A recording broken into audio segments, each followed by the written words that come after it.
주신 하나님의 말씀은 시편 15편 1절의 말씀입니다. 여호와여, 주의 장막에 머무를 자 누구오며 주의 성산에 사는 자 누구오니까. 오늘 우리에게 주신 하나님의 말씀이 오늘이라는 시간 속에 새롭게 새겨지는 새 말씀이 되어서 주와 함께 가는 생명의 길 위에 새 노래로 울려 퍼지기를 소망합니다.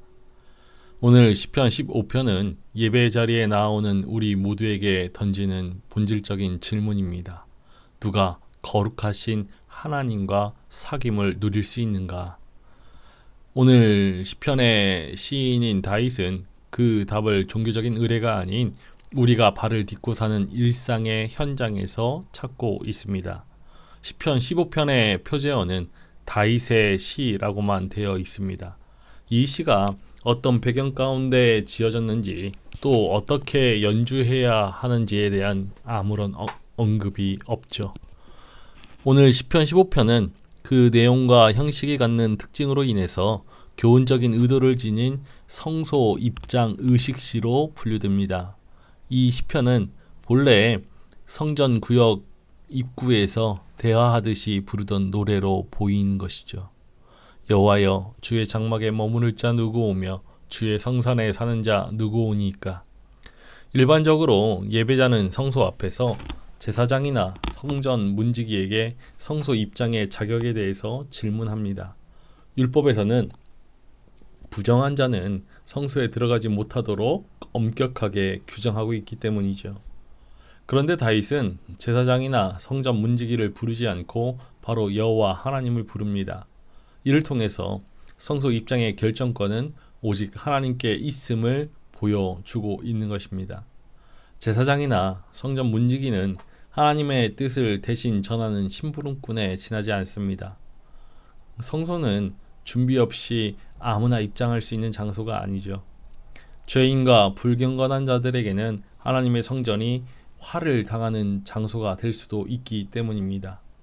여호와여, 주의 장막에 머무를 자 누구오니까. 주의 성산에 사는 자 누구오니까. 주의 장막, 주의 성산은 하나님의 임재가 머무는 거룩한 처소를 뜻하는데 신학적으로는 하나님과의 완전한 연합과 교제를 상징합니다. 여기서 머무른다와 산다라는 이 표현은 잠시 들르는 손님이 아니라 하나님과의 깊은 교제를 나누는 그러한 식구가 되는 것을 의미하죠. 예배는 주일 1시간의 교회 방문이 아니라 하나님의 임재 안에 영구히 거하는 삶의 태도입니다. 그러므로 누가 이 특권을 누릴 수 있습니까? 앞서 시편 14편에서 다윗은 어리석은 사람 나발에 대해서 말하면서 이스라엘 백성 모두가 그들의 땅으로 돌아오기를 기도했습니다. 그런데 오늘 시편 15편에서는 그들의 땅, 즉 주의 장막, 주의 성산에서 머물러 사는 사람을 노래하지요. 하나님을 부정하는 사람들은 결국 다른 길로 빠져서 죄악을 행하며 살아가는 반면에 가난한 사람, 즉 하나님을 의지하고 하나님의 그늘 아래 사는 사람은 그 반대의 삶을 살아갑니다. 하나님과의 관계는 그 사람의 언행심사 모든 면에서 차이를 만들어내죠. 이제 예배자의 질문에 대해서 포괄적인 답변과 구체적인 답변을 시편은 노래하고 있습니다. 다윗이 나열하고 있는 덕행은 하나님을 믿는 사람에게 드러나는 여러 가지 차별성 중에서 몇 가지를 예로 든 것입니다. 그렇기 때문에 이것들을 전부로 생각해서는 안 되죠. 정직하게 행하며 공의를 실천하며 그의 마음에 진실을 말하며 그의 혀로 남을 허물하지 아니하고 그의 이웃에게 악을 행하지 아니하며 그의 이웃을 비방하지 아니하며 그의 눈은 망령된 자를 멸시하며 여호와를 두려워하는 자들을 존대하며 그의 마음에 서원한 것은 해로울지라도 변하지 아니하며 이 자를 받으려고 돈을 꾸어지지 아니하며 뇌물을 받고 무지한 자를 해하지 아니하는 자이니. 먼저 세 가지 긍정적인 요건을 제시합니다. 첫 번째로 정직하게 행하는 것, 두 번째로 공의를 실천하는 것, 세 번째로 마음의 진실을 말하는 것입니다. 우선 정직하게 행함은 자신의 삶이 다른 사람에게 비난거리가 되지 않는 사람이지요. 믿음의 선조 노아와 아브라함이 보여준 것과 같이 책망할 점이 없는 온전한 삶을 사는 것을 의미합니다. 노아는 사람들이 죄악에 가득한 생활과 부패한 길을 걸을 때 바른 길, 치우침이 없는 길을 걸었습니다. 그리고 공의를 실천함은 바른 삶을 사는 것입니다. 특히 하나님과의 바른 관계를 맺음을 통하여서 그리고 하나님을 바르게 섬김을 통해서 올바른 삶을 사는 것을 뜻합니다. 즉 하나님의 말씀을 계명을 준수하는 삶을 사는 것이죠. 마음의 진실을 말함은 좀 더 정확하게 해석한다라면은 그 마음에 있는 진실을 말하며입니다. 즉 진실을 말해서 진실한 사람이 되는 것보다 진실한 사람이어서 진실한 내용의 말을 한다는 것이죠. 그러므로 그 마음의 중심이 진실된 삶을 뜻합니다. 여기서 사용된 히브리어 동사는 모두 동사의 파생어가 되는 분사 형태를 취하고 있습니다. 이러한 분사 형태가 사용된 이유는 정직하게 행하고 공의를 실천하며 마음의 진실을 말하는 이 세 가지 행동이 반복적이고 습관화된 현상임을 서술하기 위해서입니다. 하나님은 화려한 재물보다 굴절되지 않는, 왜곡되지 않는 정직한 삶의 궤적을 기뻐하시는 하나님이십니다. 신앙의 윤리는 마음의 진실에서 공의의 실천으로 이어지는 일관성이죠. 그러므로 말과 삶이 일치하는 자가 하나님의 성소에 당당히 설 수 있습니다. 다윗은 이제 구체적인 인간 관계 속에서 언어 사용의 태도를 언급합니다. 이웃과의 관계, 두 집단에 대한 태도와 서원 준수, 금전 관계를 언급하면서 구체적으로 성소 입장의 조건들을 제시하고 있죠. 이 3절의 말씀은 앞서 그의 마음의 진실을 말하며 라는 이 말씀을 상세하게 서술하는 성격을 가지고 있습니다. 앞서서는 긍정적인 행동의 세 가지를 말했다라면 지금은 행하지 않아야 할 부정적인 행동 세 가지를 말하죠. 첫 번째로 그의 혀로 남을 허물하지 아니하고, 두 번째로 그의 이웃에게 악을 행하지 아니하며, 마지막으로 그의 이웃을 비방하지 아니합니다. 허물하지 아니하고는 히브리어로 발로 찼다, 뒷조사하다 라는 뜻이 있습니다. 즉 말을 옮겨 다니면서 남의 뒤를 캐고 헐뜯는 행위를 금하는 것이죠. 그리고 이웃에게 악을 행하지 않습니다. 그런데 이웃보다는 친구가 더 원어에 가까운 의미입니다. 친구에게도 악을 행하는 사람은 다른 사람에게 두말할 필요가 없는 것이죠. 또한 이웃을 비방하지 않습니다. 남의 허물을 들추지 않는다는 것은 다른 사람의 허물을 그 사실이지만 허물을 흉보지 않는 것이다 라고 말할 수 있다라면은 비방하지 않는 것, 이것은 사실이 아닌 것으로 다른 사람을 폄훼하지 않는다는 것입니다. 이 세 가지 태도는 모두 혀와 관련이 있습니다. 주의 장막, 주의 성산에 거주할 수 있는 자는 남을 험담하지 않으며 말로써 남을 해치지 않고 남에 대한 비방을 받아들이지 않는 사람인 것이죠. 성령의 조명 아래에 있는 사람은 옛사람을 벗어버리고 심령이 새롭게 되어 의와 진리의 거룩함으로 지으심을 받은 새 사람을 입습니다. 그런즉 거짓을 버리고 각각 그 이웃과 더불어 참된 것을 말하라. 이는 우리가 서로 지체가 됨이라. 새 사람의 특징 가운데 첫 번째가 바로 거짓을 버리고 참된 것을 말하는 것입니다. 이처럼 말은 중요하죠. 옮기지 말아야 할 말은 자신이 그 말을 듣는 마지막 사람이 되는 것. 그래서 성숙한 사람이고 그 사람이 바로 지혜로운 사람입니다. 이제 그 가치 기준이 하나님을 중심으로 정해짐을 보여주고 있습니다. 그의 눈은 망령된 자를 멸시하며 여호와를 두려워하는 자들을 존대하며 그의 마음에 선한 것은 해로울지라도 변하지 아니하며. 여기서 망령된 자는 하나님을 경멸하는 자를 뜻합니다. 주의 성소에 합당한 자는 하나님을 경멸하는 자를 거부하고서 하나님을 두려워하는 자를 부모 대하듯 공경합니다. 여기서 존대하다로 번역된 히브리어 카베드는 부모를 존중하고 공경하다라는 의미를 담고 있죠. 그러므로 이 말씀은 바른 인간 관계를 맺는 것을 의미합니다. 주의 장막에 서는 사람은 망령된 사람, 즉 버림을 받아서 하나님으로부터 멀어진 사람을 가까이 하지 않고 하나님을 하나님으로 섬기면서 하나님을 경외하는 사람을 가까이 합니다. 이처럼 사람을 세상의 권력, 세상의 지위에 따라서 판단하지 않고 하나님과의 관계를 근거로 하여서 판단하죠. 주의 성산에 거하기를 간절히 원하는 사람이 취해야 하는 마땅한 행동입니다. 즉 신앙의 관점이 세상에 대한 판단의 기준이 되는 것입니다. 이런 사람은 자신이 서원한 것을 수행할 때 손해를 보더라도 물러서지 않고 자신이 한 맹세를 끝까지 책임집니다.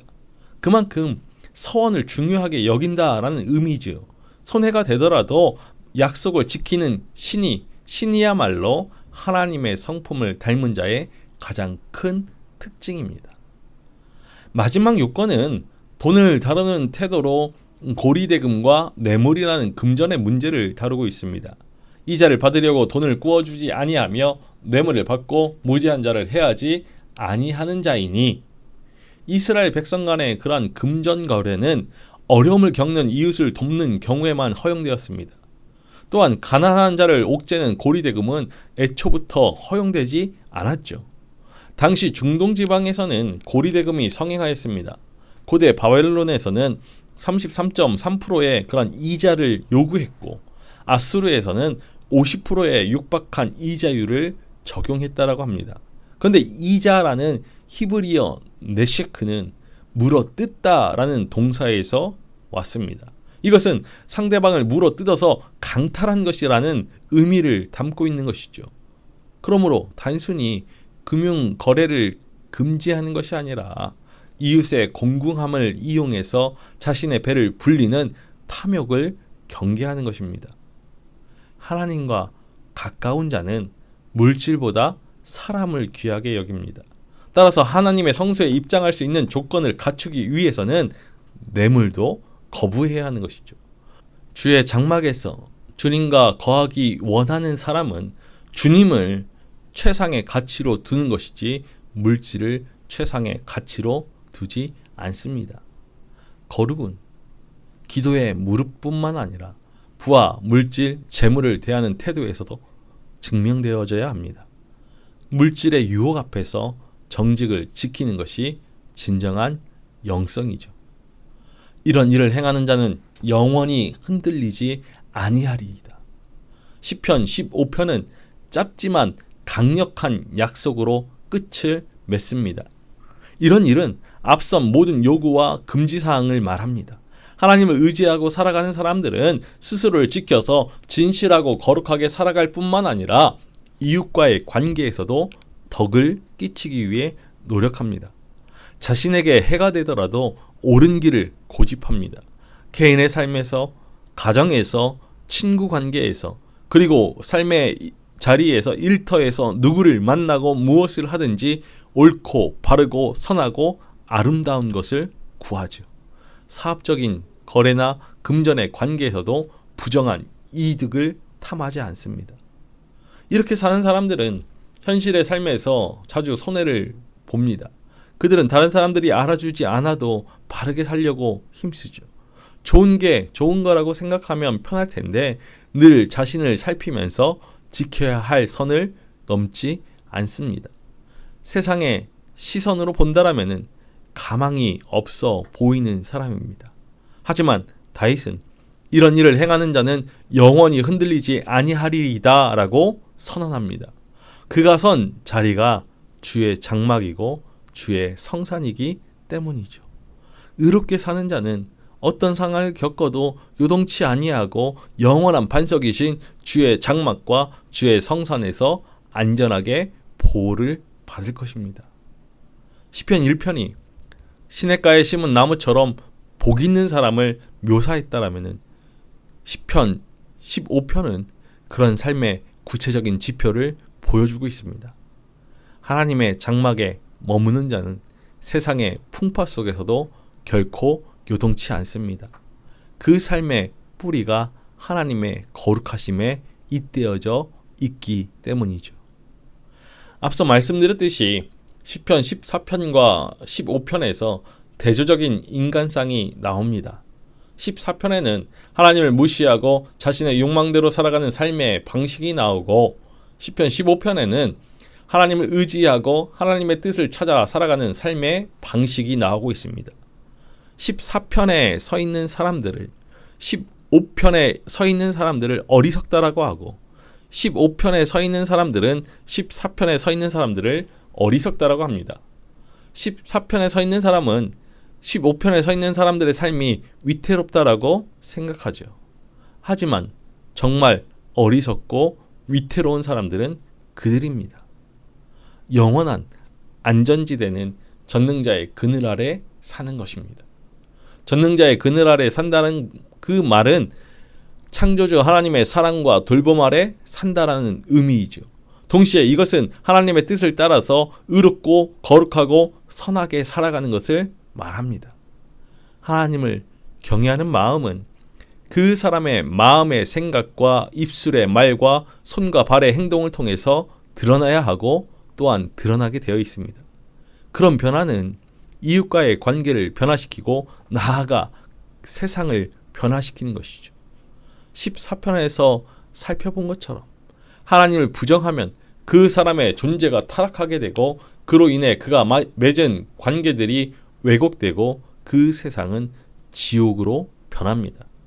지금 우리가 이 땅에서 지옥의 현실을 자주 경험하는 이유는 하나님의 땅에 머물러 살며 하나님의 뜻을 따라 사는 사람들이 사라져 가기 때문인 것입니다. 오늘 다윗은 시편 15편에서 주의 장막에, 주의 성소에 입장할 수 있는 조건을 갖추기 위해서는 단순히 예배 규정을 준수하는 데서 더 나아가서 세상 속에서 의로운 삶을 살아야 한다라고 말합니다. 자기밖에 모르는 철저한 이기주의적인 그런 삶을 살다가 어느 날 교회에 와서 열심히 예배 드리는 것만으로 하나님을 기쁘게 해드릴 수 없습니다. 하나님은 성소에만 거하시는 분이 아니십니다. 하나님은 우리의 삶을, 우리의 전 인격적인 삶을 주목하고 계십니다. 먼저 나를 감찰하시고 가정 안에서의 내 모습을 감찰하시며 내가 몸담고 있는 공동체, 그리고 그 밖의 모든 곳에서 나의 삶을 불꽃 같은 눈으로 감찰하고 계십니다. 왜냐? 종교적인 경건의 삶보다 더 중요한 것은 그 사람의 일상이기 때문이죠.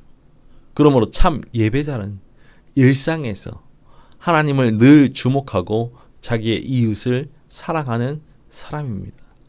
따라서 이웃이 배제된 예배는 있을 수 없습니다. 이웃 없이는 예배도 없는 것이죠. 예배의 자리에서 찬양과 기도, 말씀의 은혜를 누리고 예배당 문을 나설 때 우리는 어떤 삶을 준비하고 일상의 자리로 돌아갑니까? 하나님께서는 우리가 드리는 찬양의 가사보다 우리가 삶의 자리에서 내뱉는 말 한마디와 손해를 감수하고 지키는 그 삶의 신실한 약속을 더 유심히 보고 계십니다. 우리의 예배는 일상의 삶에서 완성되는 것이죠. 우리 입술의 언어를 정화해야 합니다. 남을 깎아내려서 나를 높이려는 그 유혹을 이겨야지요. 약속을 소중히 여겨야 합니다. 하나님은 신실한 자의 편이십니다. 약자를 배려해야죠. 부와 물질, 돈의 논리가 아닌 사랑의 논리로 세상을 대해야 합니다. 주의 장막과 주의 성산에 머무는 자, 그 비밀은 종교적인 퍼포먼스가 아니라 정직한 오늘, 신실하게 살아가는 오늘에 있습니다. 우리 삶의 자리에서 주님과 동행하고 삶의 예배를 드리며 영원히 흔들리지 않는 믿음의 반석 위에 서서 새 노래를 부를 수 있는 우리 모두이기를 주님의 이름으로 간절히 축원합니다.